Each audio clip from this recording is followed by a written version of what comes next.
Nuevamente el agradecimiento a la universidad por permitirme estar con ustedes este momento, una vez más, en el Día Internacional de Usabilidad. Y bueno, el tema que quiero compartir con ustedes es un que ha surgido a partir de un par de años hacia acá, en el que me he estado involucrando, trabajando en lo que viene siendo experiencia de usuario e integración de técnicas y herramientas de evaluación en el área de psicología. No son temas nuevos, ya son de hace varios años, pero sí comentarles un caso en específico en el que he estado trabajando y que tiene que ver con la investigación que actualmente llevo en el doctorado. Entonces, compartiré con ustedes la pantalla.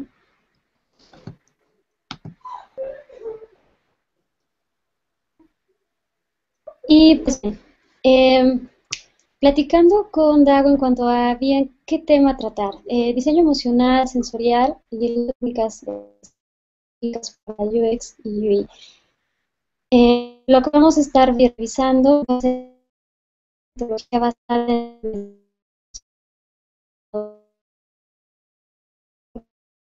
aquellos que se pueden enfocar para el usuario y algunas técnicas, instrumentos de evaluación del área de psicología, bueno, lo nombré psicológicos, pero no es como tal tácito el nombre, y como reglas del sentido común, que a veces decimos en el medio, el sentido común no es tan común.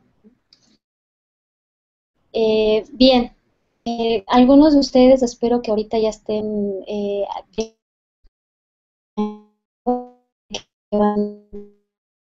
estar y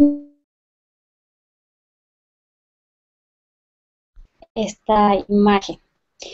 Personalmente me abre mucho el apetito y partiríamos por aquello que de inmediato nos viene a la mente cuando pensamos en nuestros cinco sentidos. ¿Qué sucede cuando involucramos basada en el usuario junto a la experiencia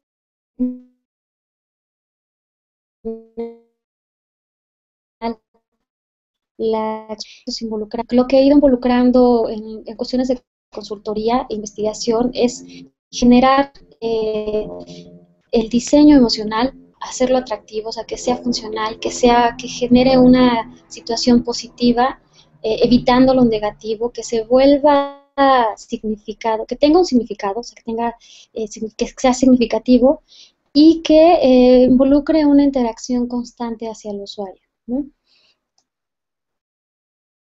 Creo que ahorita me estoy dando cuenta que la pantalla se ve muy pequeña, o sea, los textos que están pero se los estaré diciendo a grosso modo. Siempre estamos ya planteando últimamente que no es diseñar por diseñar, sino siempre hay un usuario, ¿no? Y hay varios niveles de usuarios. Entre esos hay distintas vertientes, ¿no? Se realizan interfaces, hay sistemas, hay artefactos y se presentan limitaciones. En estas limitaciones vamos a ver también que existen varios modelos de evaluación. Hay técnicas, hay instrumentos y estos se pueden someter a distintas variables para evaluarse dentro, como lo hemos visto, de estos sistemas.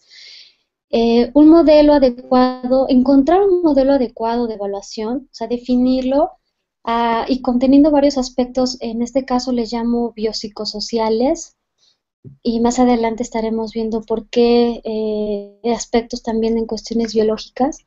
Y a su vez que haya una investigación previa sobre el diseño. Bueno, en este caso les voy a mostrar, o sea, fue un proyecto que es sobre un videojuego y, bueno, se contempló el diseño y desarrollo de una interfaz y el sistema centrado en el usuario, en donde las características sensoperceptivas determinaban varios factores hacia el usuario. ¿Por qué? Bueno, porque era un proyecto que fue para niños de 4 años a 5 años y después delimitamos al estar haciendo más investigación con personas especializadas en el área de diseño instruccional, psicología, me decían que tenía que delimitar más por la precisión de la edad, ¿no? Entonces, Esto me hizo tomar en cuenta que sí, en varias ocasiones hay que delimitar en función también a la edad a la que estamos trabajando. Pareciera muy obvio, pero a veces se nos pasa desapercibido. Bien, también se puede en dado momento incorporar elementos, aquellos elementos hacia los usuarios que se encuentran con impedimentos sensoriales o necesidades especiales. En este caso, el diseño inclusivo, ¿no? Pensar en aquellas personas que tienen debilidad visual, auditiva, motriz o inclusive que padecen eh, o que están carentes de algún miembro de su cuerpo. También, bueno, ¿cuál es la intención y cuál es la finalidad? Que se espera que este tipo de interfaces o sistemas tengan una mayor aceptación, ¿no?, ante la diversidad de usuarios. Sin embargo, también esto es tiene sus limitantes, o sea, no quiere decir que se vuelva un diseño universal, ¿no? Se los dejo como preguntas, o sea, el enfoque emocional está por sobre la funcionalidad final del objeto y la satisfacción de la necesidad inicial, o bien debemos diseñar las emociones que queremos provocar en el potencial usuario. Me he dado cuenta a lo largo, bueno, de un par de años trabajando en consultoría de UX, y bueno, de usabilidad, hay gente que ya trabaja los proyectos en base a qué emociones espera obtener de los usuarios, o también haciendo análisis en cuanto a ver las reacciones emocionales que tienen los usuarios. Entonces ahí pareciera que es algo divergente, o sea, que difieren unos de otros, pero van muy ligados, ¿no? Entonces ahí es como algo que últimamente y como que hago hincapié al momento de saber cuál va a ser el tipo de evaluación o a qué nos vamos a someter. Eh, Diría que nuestra labor es convertir una experiencia enriquecida a los sentidos del ser humano, haciendo la interacción más atractiva al usuario, integrando aspectos cognitivos, anímicos, emocionales y sensoriales. No necesariamente tienen que ser todas estas de forma de escala, o sea, escaladas que primero tienen que ser cognicionales o a su vez sensoriales. O sea, sabemos que lo primero que perciben nuestros sentidos, a nuestra percepción sensorial, la más estimulada, el visual, el auditivo, y a su vez cómo se van convergiendo con estos estados emocionales y anímicos, ¿no? O sea, cuánto tiempo podemos estar consultando un sitio, una interfaz por los contenidos, ¿no? Y también cómo este feedback o regreso de información la vamos teniendo y se van conociendo más complejidades internas en cuanto a nuestros mapas mentales y estos procesos cognitivos que tenemos. Como bien, un referente, eh, diría, eh, casi tácito, que siempre estamos constantemente quienes nos hemos ido más hacia el área de involucrar cuestiones emocionales, citando a Norman, estos tres niveles, ¿no? Cuando hay un diseño visceral, hacia dónde estamos primero llegando, ¿no? Y en este caso, el usuario va teniendo este aspecto del pensamiento, cómo es la apariencia externa, perdón, la primera imagen, o sea, qué es lo primero que nos atrae, si es visual, si es táctil, si es olfativo, ¿no? Si es gustativo. Y también, bueno, el porqué el referente de la imagen, ¿no? Que tiene que ver con las personas ahora que estuve conociendo y lo hermoso que vivía en Oaxaca en el Congreso. Y saludos, bueno, a todos quienes estén ahorita viéndonos. El por qué estas primeras impresiones a veces son las que más se quedan en nuestro inconsciente o en nuestra memoria, ¿no? Bien, también haciendo hincapié en el diseño conductual, que si bien se refiere a la experiencia que va teniendo con el producto el usuario, a través de la función, este rendimiento que sucede, la usabilidad del producto, una sensación física, y bueno, como bien Norman lo aborda, la emoción está involucrada en el resultado que arroja la interacción del usuario con el objeto, ¿no? En este caso también agregaríamos como un sistema, artefacto, como en un inicio lo veíamos. También ahora el diseño reflexivo, eh, cómo se vuelve a elaborar, va más allá y mediante esta reflexión podemos recordar el pasado para visualizar, bueno, tener en cuenta, recordar el pasado para visualizar, o sea, qué se queda como un referente de nuestras acciones y mapas mentales acciones pasadas, pasadas a mediano, largo plazo o corto plazo, para las acciones que vamos teniendo. Hay un tema que lo he estado planteando en las últimas charlas o conferencias a las que me han invitado, que mucho eh, Alan Cooper, el de flexión cognitiva. Igual, no, pero sí muy atinado en cómo minimizar esto en el usuario. ¿Qué quiere decir? ¿Qué es fricción cognitiva? Pues bien, se define como la resistencia de la mente humana que encuentra cuando interactúa con sistemas complejos, en donde las reglas que cambian conforme el problema avanza. Podríamos decir y plantear unos ejemplos en cuanto al uso de instrumentos musicales, que ya hay unas bases, que hay unos sonidos que se tienen que generar, que es mecánico, pero que también es motriz, pero también están las emociones involucradas al ejecutar una pieza, y también este proceso del intérprete. Pero aquí, en cuanto a, bueno, ¿y eso qué tiene que ver, no? A cuanto a interacción humano-computadora y cuanto a interfaces visuales o interfaces físicas. Pues bien, complejidad que se va dando con estas interfaces es minimizar esa fricción cognitiva que hay con esos sistemas. En este caso, hago una analogía ahora con un mapa cognitivo del usuario que es cuestión de analizar, ¿no? Cuando hacemos evaluaciones, eh, no, un ejemplo para un proyecto en el que me pidieron que categorizara el tipo de target que está teniendo Secretaría de Hacienda y Crédito Público, es una complejidad, ¿no? O sea, somos más de 2 millones, me decían 2,5 millones de contribuyentes, pero sí podíamos hablar sobre cuáles eran los atajos y cuáles eran los mapas mentales y cognitivos de los contribuyentes, ¿no? Que ellos le llaman, ese es el término. Entonces le dije, bueno, hay distintos niveles de usuario, les argumentaba. Y empezamos a hacer mapas de cuáles son las complejidades de acciones que hacen estos usuarios a las actividades que realizan en el portal. Bueno, aquí se plantea uno de varios, hay varios mapas cognitivos, también tiene que ver como en base a qué referentes teóricos y se están basando. Y aquí nada más les hago mención que, bueno, hay que agrupar y estructurar la información, ¿no? Se tiene que sintetizar, se asocia, evidentemente se visualiza, se genera bueno, dice funcionar, ¿no? Pues hagan funciones, se hace una comparación de claves, o sea, hay una cuestión de semántica interna por parte del usuario, existe una organización, hay una memoria visual, muy ligada a una memoria de atención.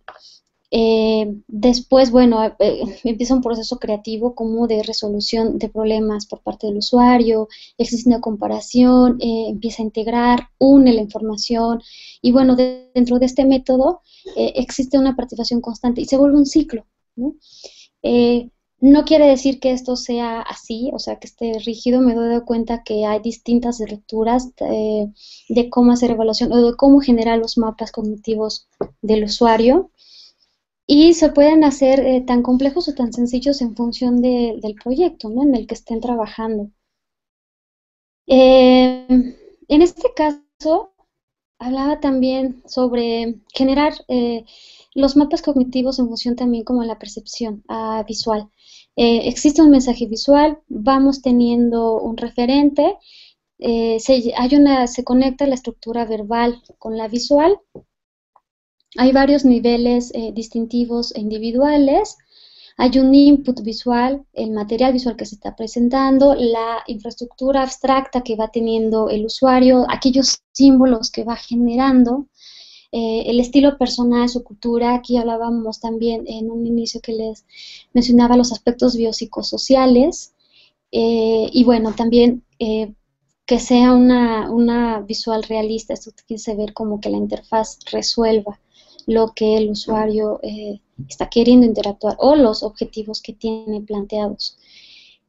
Meramente aquí como un empate de imágenes, era cuáles, en qué zonas de nuestro cerebro se producen primero las sensaciones, o aquí en los que también ya llaman la percepción sensorial.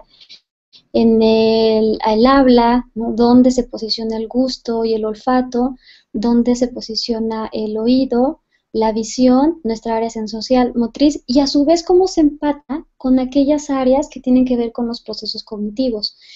Y si podemos ver, hay unas que están ligadas, ¿no? Por ejemplo, el sistema límbico, que está asociado junto con la formación de palabras, la conversión del lenguaje e inteligencia, y de a su vez también aquí les decía en cuanto a aquellos procesos o diseños que tienen que ver con diseño inclusivo, de incorporar que las interfaces tengan cuestiones de accesibilidad, ¿no?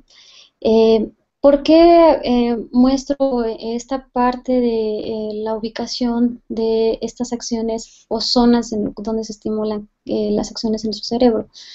Porque hay un área que está trabajando también User Experience en cuanto a neurodiseño o neurocognición o psicología cognitiva, que también están haciendo propuestas de evaluaciones para complementar y validar, ¿no? Principalmente cuestiones de usabilidad.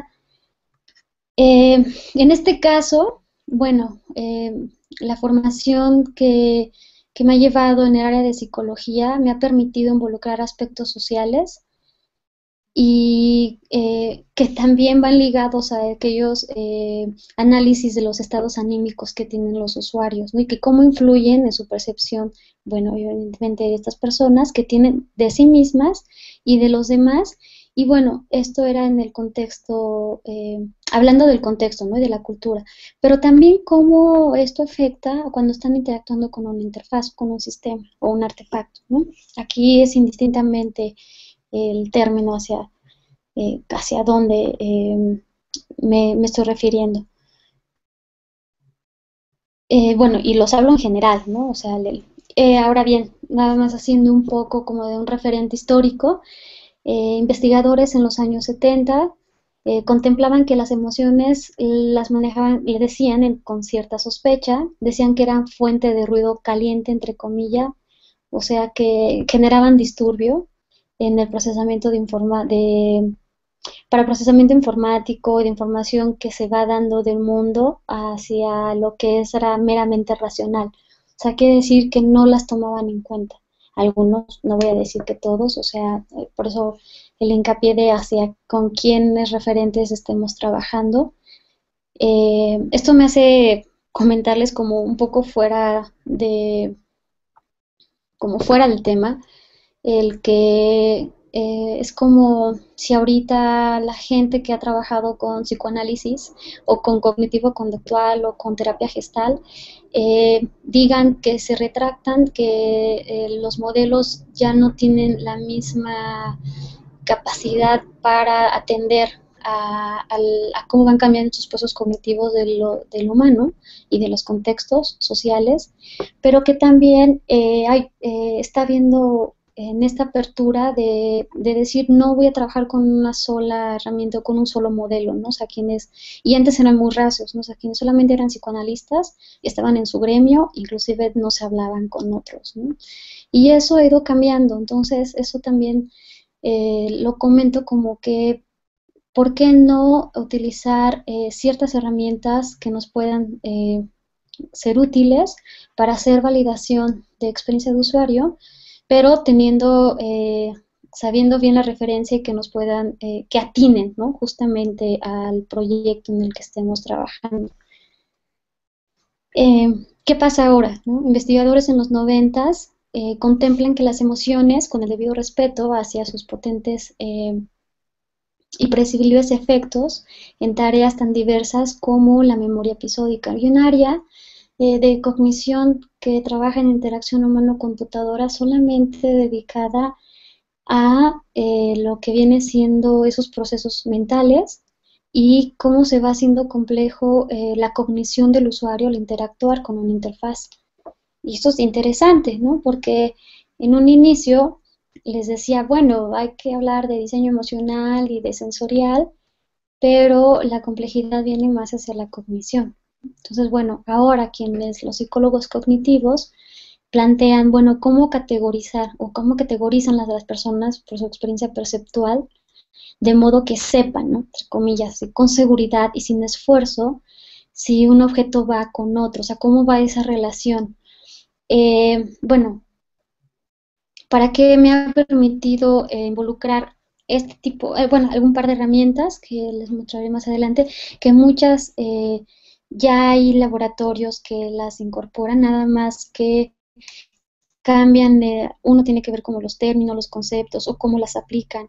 Y bueno, ahí entra la diversidad y bueno, si resuelve las necesidades, pues creo que, y no quiero aseverar como que todo sea tajante, pues es válido, ¿no? Em, Dos autores con los cuales estoy haciendo mi referente actual teórico de cognición y emoción, plantean que lo interesante en la idea de los objetos perceptuales también pueden coexistir como categorías porque tienen a evocar la misma reacción emocional en el perceptor. O sea, no distan de que la percepción sensorial o nada más las sensaciones van ligadas a eh, cuestiones cognitivas hacia lo que el usuario está respondiendo. Porque no diría sintiendo, ¿no? Ahí es otra cuestión. Regreso un poco como a lo que viene siendo la fricción cognitiva. Eh, Hace poco, en, en- en otras charlas, eh, les causaba ruido este término, ¿no? Entonces les decía, no se, voy a decir algo como, no se saquen de onda, como decimos muy coloquial en el DF, es que va referente a lo que viene siendo no cambiar demasiado los mapas mentales del usuario. Y al no cambiarlos, significa de que va adelantando, eh, se va acrecentando, perdón, la fricción cognitiva. La intención es de que la minimicemos, perdón. Eh, en el mundo real, o sea, todos como personas, constantemente estamos viviendo fricciones cognitivas, pero claro, no las nombramos así, eh, y somos más dados a otro tipo de referentes, bueno, o de nombrarlas, ¿no? Quiere decir que no es algo malo, igual como dijeran por ahí, como el alcohol, ¿no? En pequeñas dosis no hace daño. Eh, ¿Qué otra cuestión? En la interacción humano-computadora lo vemos que están constantemente llenas de esta fricción cognitiva. Y decía bien, como algo tan simple del ver, visualizar una página web, requiere de una interacción mental grande y aún mayor que con un sistema, ¿no? Artefacto, una interfaz física. Y estamos muy acostumbrados, o sea, ¿cuántos de nosotros no hemos estado visualizando una interfaz y decimos, ah, mira, tenemos que apretar tal botón, pero me va a mandar a otra pestaña o a otra página, pero no importa, la cierro y la vuelvo a abrir porque sé que, pero eso es lo que constantemente cuando doy cursos o capacitación les digo, eso es lo que hay que evitar, ¿no? O sea, no dejarle al usuario que está acostumbrado a que los errores que están constantemente por tácitos que se muestren, dejárselos, ¿no? Y ahí entra como quienes estén ya más interesados, y bueno, que sé que muchos de ustedes ya en el medio, pues se trata de evitarlos, ¿no? Bien, hablemos como la parte de la reducción de la fricción cognitiva va a producir una interacción, ¿no? Y una mejor experiencia de usuario. Por tal motivo, pues hay que revisar y conocer los métodos que reduzcan esta fricción cognitiva y bueno, que existe como gran palabra que van a ayudar mucho al diseño, ¿no? O sea, muy enfáticos. Bien, nada más como referente contextual, o sea, el caso de la obesidad, bueno, esto como un mero referente teórico, ¿no? Y como el marco referencial, cuál es el índice de percentil que existe en México de obesidad, la masa corporal, pero pues no vamos a andar mucho ahorita en este tema, no, simplemente es tener esta parte teórica que varias veces en los proyectos no se involucra y que creo que ahí es en donde hemos visto esos huecos que llegan a suceder a gente que está en el medio, pero no hace un poco de investigación referente y contextual, ¿no? Y hablábamos también de lo biopsico, o sea, de lo físico y biológico que puedan tener los usuarios. Claro, tiene que ver mucho con el tipo de proyecto, ¿no? Lo hago el hincapié. Eh, bueno, ¿cuál fue la relevancia de estudiar? Eh, Bien, existen unos modelos en psicología de salud que permiten cambiar y modificar conductas del usuario, principalmente, bueno, en este caso de pacientes, pero principalmente en lo que viene siendo como prevención y promoción de la salud. Esto es relativamente nuevo, o sea, el estudio de la psicología de la salud a nivel mundial es de las más recientes, es como que de las, yo iba a decir, como las jóvenes, como de las subáreas de la psicología. Y lo interesante de aquí que encontré es que un par de herramientas e instrumentos que se utilizan en esta área permiten hacer evaluación para algún diseño que lleva involucrado usabilidad, en donde, perdón, se vaya a involucrar el análisis o el proceso de.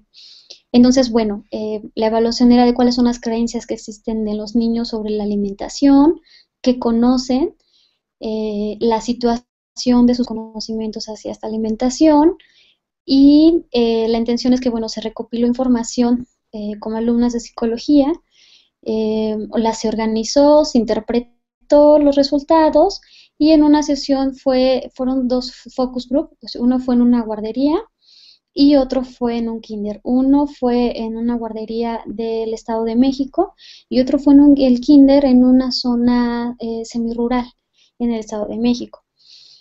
En este caso, se hizo aquí, hago ya mención de aquellos instrumentos que nos pueden servir y que me he dado cuenta que hay varios que ya los manejan, pero con otros términos, ¿no? Se hizo un registro anecdótico contextual como sondeo para ver qué alimentos consumían los niños y en el horario de recreo, ¿no? Ahí también fue registro de observación, cómo se comportaban, o sea, qué alimentos llevaban. Se hizo esto por una semana y las reacciones en el proceso de evaluación de ellos, ¿no? Que esa parte es muy subjetiva, ¿no? Lo hemos platicado que varios de los análisis de UX pueden llegar a ser demasiado subjetivos y pueden eh, decaer, ¿no? Al ser veraces. Pero bien, en este caso, las observaciones también anecdóticas ofrecieron una visión natural, ¿no? De la vida de los participantes al momento de hacer la evaluación. Bien, este fue un proyecto, fue un estudio descriptivo de corte observacional y, como les decía, basado en el modelo de creencias de salud. Bueno, el tipo de muestreo fue aleatorio, estratificado y fuera para conocer, bueno, nuevamente, o sea, qué alimentos los niños consumían, qué tenían nociones de ellos, la información demográfica, o sea, el nombre, la edad, sexo, zona geográfica. Pensamos que al ser distintas zonas iba a haber como un ¿cómo decirlo? Una tendencia muy separada entre una y otra sobre la concepción que se tenía en conocimientos de la alimentación y esa fue nuestra sorpresa, ¿no? En los resultados, que no era así. Entonces, bueno, el caso fue para niños de 5 a 6 años. Los niños se demostraron que tenían una información bastante vasta sobre el tema, sabían cuáles eran las consecuencias de comer comida chatarra o comida sana. Y aquí me voy a atrever a decir como un poco los prejuicios, ¿no? que había. Entonces, ¿para qué nos sirvió esto? Bueno, para diseñar un videojuego eh, como propuesta para reducir la obesidad Y también para que como diseñadora decía, bueno, ya sé de alguna manera qué elementos voy a introducir en el material, ¿no? Los contenidos, a lo que viene siendo el diseño instruccional. Pero como diseñadora daba, bueno, si les pongo una manzana, o si les pongo un pollo, o si les pongo unas papitas, ya lo voy a dar por entendido. Y este tipo de evaluación sobre creencias permitió reajustar qué tipo de contenidos se iban a diseñar en los videojuegos. Entonces, eso fue como el aporte o lo que en estos 2 años más o menos he estado trabajando. Y bueno, eso se los quería compartir, como cuáles son aquellas otras herramientas que hay también en el área de psicología y que dado el caso, pues puedan ser útiles, ¿no? Para hacer este tipo de estudios. Em, Bien, ¿qué era la intención? Bueno, que las instrucciones fueran más cortas, que el niño pudiera directamente jugar con la aplicación, ¿no? Que fuera más de su agrado. Bueno, ¿qué se arrojó? ¿Qué resultados encontramos? Bueno, el 70% fueron positivas en cuanto a que los niños sabían cuál era la relación de los alimentos ricos en vitaminas, minerales, las verduras, proteínas, etcétera. Mm, las creencias que tienen ellos en cuanto a la relación entre si las frutas tienen vitaminas, si son saludables. eh, y por el contrario, eran pocos los niños, ¿no? que desconocían cuáles eran eh, los valores nutritivos. Y fue algo curioso, porque también en esta parte del otro registro que fue observacional durante el momento de su recreo, bueno, ellos decían, bueno, es que sí sé que esto me hace daño, pero la verdad es que me gustan más las galletas, ¿no? O las papitas. Entonces, también debemos de decir que los niños son muy honestos, ¿no? Hasta cierta edad ya empiezan a tener como cierta discriminación también por lo que pueda suceder a nivel contextual, ¿no? O sea, la aceptación social, pero ahí es ya una interpretación de nosotros, ¿no? Entonces, bueno, no me quiero desviar y nada más les hago mención como el resultado fue que decían, bueno, es importante señalar que la misma investigación que se realizó se encontró que los niños que conocen que deben consumir alimentos nutritivos y sanos, también optan porque aquellos alimentos que solo les da energía, pero que no los nutren, ¿no? Y bueno, había quienes decían, pues yo prefiero comer papitas y en lugar de un filete de pescado, verduras, ¿no? Y sí, el 65% escogió la bolsita de papas, ¿no? Bueno, estos eran cuestionarios muy visuales, con imágenes en donde ellos escogían, solamente tenían que hacer un tache, porque también, a pesar de que algunos ya leían, no todos tenían como la misma soltura, voy a decirlo así, de escribir, ¿no? Cuál eran la palabra completa de lo que se le estaba pidiendo en el cuestionario de evaluación sobre los conocimientos, ¿no? O sea, sus creencias. Y bueno, porcentajes más, ¿no? Sobre quién eligió pescado, las galletas, el plato de pollo, las verduras, ¿no? Porcentajes como 23.3% eligió el pescado, a pesar de un 61.7% sobre las galletas, y un plato de pollo con verduras de tan solo 26.7%, ¿no? Entonces, ¿qué conclusiones podemos tener en este aspecto? Bueno, la participación de los niños, la actitud muy abierta, con una apertura y con una curiosidad, ¿no? También como para qué era, también esperaban ya ver en los videojuegos, decir que ellos habían participado en el diseño de ellos, perspectivas distintas, igual, ¿no? Sobre el uso de la computadora. Hay quienes también nos mostraron juegos, había quienes ya llevaban el smartphone y nos mostraban sus juegos que les gustaban más. Entonces eso también permitió el poder enriquecer los contenidos que se iban a diseñar. En cuanto a la iconografía, las imágenes, el tipo de navegación, la productividad y las metas que se estaban planteando.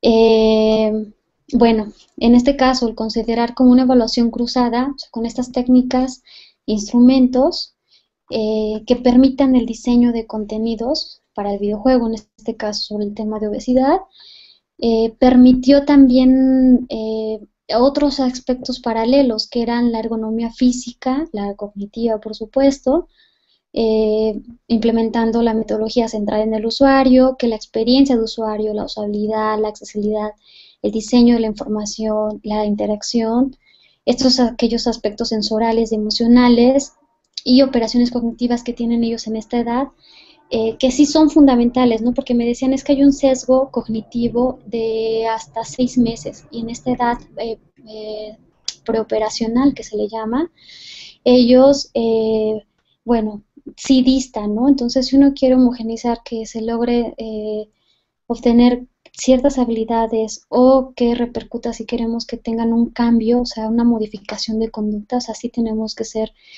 más precisos, ¿no? Y bien, bueno, de igual forma, el tipo de evaluaciones en cuanto a las emociones desde el punto de vista de solo observar, ¿no? Y a través de rasgos, las expresiones faciales, el lenguaje corporal, algunas palabras, y mencionando a Marco Beham, que se distinguen tres etapas importantes, ¿no? O sea, en el diseño basado en emociones, o sea, el comprender la emoción, el medir la emoción y el diseñar para la emoción. Trabajar para niños o con niños sí tiene que ver eh, con más detalle esto en cuanto a las emociones básicas, porque ellos se expresan más de ese modo en un proceso ya racional más complejo. Entonces, bueno, pero podemos decirlo que esto también se puede decir hasta en los adultos, ¿no? Y jóvenes. Eh, no quiere decir que solamente sea para un tipo de target, ¿no? Y así también, bueno, los beneficios que aquí se plantearon, bueno, era integrar aspectos y elementos desde la práctica de las neurociencias psicológicas, en este caso la social, la salud y la clínica, así como pedagogía y entre otras, ¿no? Eh, ¿Cuáles son estos otros beneficios? Bueno, también esclarecer e indagar el papel que juegan las metodologías en el proceso de evaluación a partir de análisis de teorías pues, neurocognitivas, de psicología social, de psicología de la salud, de clínica, del diseño centrado en el usuario y proponer una serie de técnicas e instrumentos, ¿no? que puedan ser útiles para la evaluación en los principios neurocognitivos, nuevamente, o sea, ya está sobrado, ahorita lo menciono como muy reiterativo, y en este caso que fue para el diseño desarrollo de un videojuego, ¿no?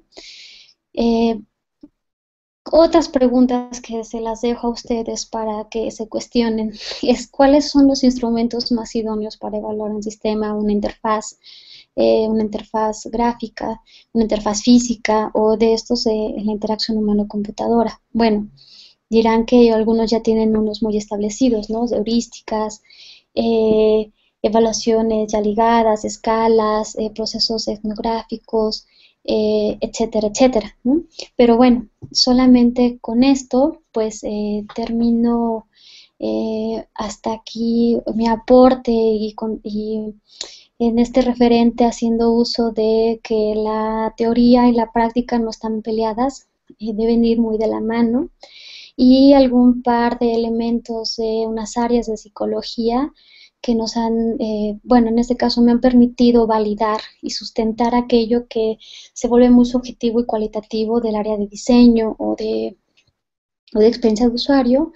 Y bueno, también las emociones, ¿no? O sea, cómo evaluar. Y bueno, hay otras herramientas que en este caso no fue la finalidad mostrarlas. Eh, por mi parte, concluyo y pues cedo la palabra a las instancias de la universidad. Gracias, Aira. Muchas gracias por tu participación. Excelente también tu conferencia. ¿Podemos verte? A ver. Sí, aquí, bueno, aquí nada más dejo mis datos, es mi cara, como la, Ah, bueno, referencias y tarán. Entonces, permítame que era, las presentaciones están en la parte del programa, en la página del evento, ya están todas las presentaciones, ahí las pueden descargar. sí, Mandé por ahí unas preguntas que estaban haciendo en el chat. Las Ajá, puedes leer, por favor, y las contestas. sí, ya se ve, ya me veo. Sí, ya te ves. Sí, ok, pero estoy aquí en el chat.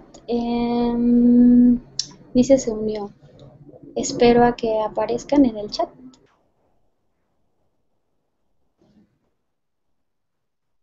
Te las mandé Mm, a la cuenta de Gmail. Ah, perdón. A ver. Bueno, mientras... eh,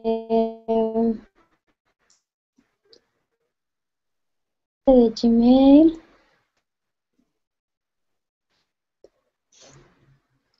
Ok, estoy por acá, justo así de platicándole lo que es la experiencia de usuario y llegamos a aparecer.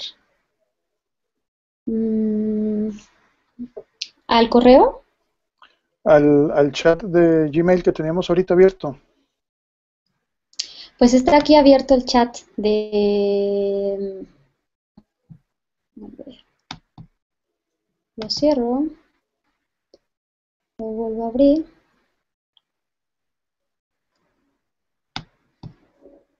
O las puedes ir tú mencionando, Sí, algunas de bueno, ellas, si en no, lo que te la pregunto, me dice. sí, porque eh, aquí en el que tengo no se logran visualizar las preguntas en bueno, el no te chat de apures, aquí. yo te las pregunto. Dice, la Sí, pregunta es, gracias. ¿son diferentes los conocimientos, valores y emociones que deben considerarse cuando se hace un estudio en un ambiente laboral? Dice, una APP para trabajar, por ejemplo, y en otros ambientes como el educativo, que son las aplicaciones educativas, o lúdicos, juegos Ujú. u otros. Dice que si son diferentes los conocimientos y valores y emociones que deben considerarse. Bien, hay emociones y hay estados anímicos y hay estados sensitivos que permanecen constante por las como ya las tenemos a nivel de ser humano, ¿no? Entonces, podría decir que cuando se hace una aplicación o el análisis, por ejemplo, en un caso educativo, en un caso laboral, y para algunas se mantienen constantes y hay un par ya de metodologías y herramientas de evaluación que miden de 6 a 12 emociones y hay otros que clasifican a subemociones. En este caso diría depende de cómo en el medio lo manejamos y qué es lo que más desean obtener. Entonces, diría que sí, se permanecen y diría que no en función al proyecto. Como mencionan, si es un ámbito educativo, por ejemplo, ahorita acabo de terminar un análisis de aspectos de que se afectan el estado depresivo en estudiantes de universidad que estudian vía online. Entonces, aquí no solamente fui sujeto de hacer, o sea, de evaluadora, sino también sujeto de prueba, ¿no? Porque soy estudiante de online. Entonces, puedo decir que sí, o sea, sí llega a afectarnos, o sea, sí, al no estar en contacto con una persona presencial, afecta. Y bueno, en un ámbito laboral, bueno, había que también hacer la distinción, ¿no? Sobre qué aspectos de laborales están evaluando. Ah, bien, aquí ya aparecieron las preguntas. Y dice, ¿debemos atender las emociones diferentes según la edad de nuestros usuarios? Pues sí. Bueno, en este caso, como les platicaba, para con niños sí se hicieron ese segmento tan tácito, de, así inclusive en un proyecto fue de 5 años con 10 meses a 6 años con 8 meses. ¿Por qué? Por este cambio tan tácito de aspectos cognitivos. Por ahí fueron las educadoras y las psicólogas quienes me dijeron, tienes que tomar en cuenta esto. A veces no, a veces sí se hace más amplio, ¿no? Si estamos haciendo eh, algún proyecto para un rango de hasta 5 o 10 años o por ejemplo, jóvenes, no podemos segmentar demasiado, ¿no? O rangos de población y atender a bueno, y también según la edad, pues sí van cambiando, ¿no? Porque aquí estamos hablando de unos aspectos culturales, ¿no? Cuando vamos siendo más adultos, observamos o tendemos a ser más racionales en función, analíticos, y vamos minimizando los estados emocionales y anímicos. Que un estado emocional menos que un estado anímico. Los estados anímicos son más a largo plazo. Entonces, por ejemplo, ahorita podría decirles, sí, hay que contemplarlo, pero tomando muy en cuenta el contexto y qué se pretende evaluar, ¿no? El proyecto, más que nada.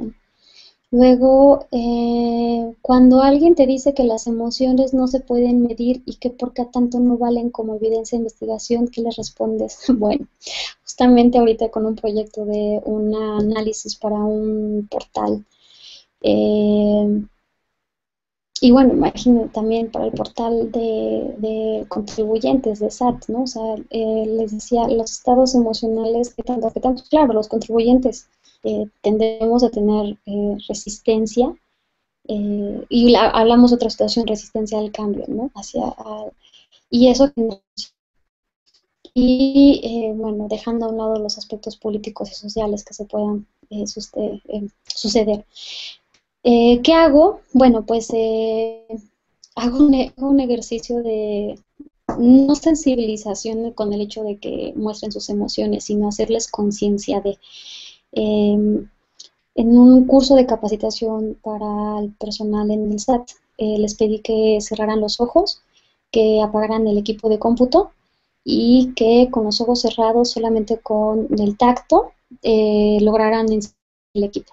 Entonces, todas las personas una indicación y el tiempo que duró, o sea, se los planteé de un par de minutos, pero sabiendo que se iba a durar como 5 minutos o más.